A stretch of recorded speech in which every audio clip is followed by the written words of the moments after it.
حضرت عبداللہ ابن مسعود رضی اللہ عنہ سے روایت ہے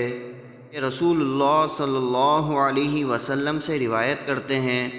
کہ آپ صلی اللہ علیہ وسلم نے ارشاد فرمایا کہ ایسا نہیں ہوتا کہ کوئی بندہ کسی ناجائز طریقے سے حرام مال کمائے اور اس میں سے صدقہ کرے تو اس کا صدقہ قبول ہوگا، اور اس میں سے خرچ کرے تو اس میں من جانب اللہ کی برکت ہو،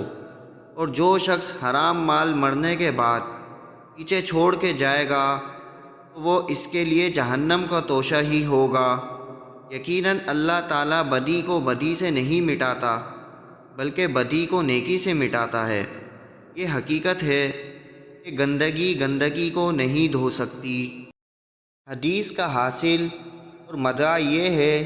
کہ حرام مال سے کیا ہوا صدقہ قبول نہیں ہوتا اور حرام کمائی میں برکت نہیں ہوتی، اور جب کوئی آدمی ناجائز و حرام طریقے سے کمایا ہوا مال مرنے کے بعد وارثوں کے لیے چھوڑ گیا تو وہ آخرت میں اس کے لیے وبال ہی کا باعث ہوگا۔ اس کو حرام کمانے کا بھی گناہ ہوگا اور وارثوں کو حرام کھلانے کا بھی، حالانکہ وارثوں کے لیے حلال مال چھوڑ جانا ایک طرح کا صدقہ ہے اور اس پر یقیناً اجر و ثواب ملنے والا ہے۔ آگے جو فرمایا گیا ہے، ان اللہ تعالی لا یمحو السیئ بالسیئ، میں مال حرام کا صدقہ قبول نہ ہونے اور مرنے کے بعد باعث وبال ہونے کا سبب بیان فرمایا گیا ہے۔ مطلب یہ ہے کہ صدقہ اگر صحیح اور پاک مال سے ہو تو وہ گناہوں کا کفارہ اور مغفرت کا وسیلہ بن جاتا ہے،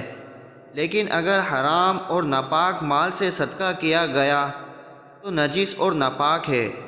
وہ گناہوں کی گندگی کو دھونے کی اور گناہوں کا کفارہ اور مغفرت کا وسیلہ بننے کی صلاحیت نہیں رکھتا۔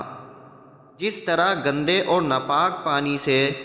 ناپاک کپڑا پاک صاف نہیں کیا جا سکتا ہے،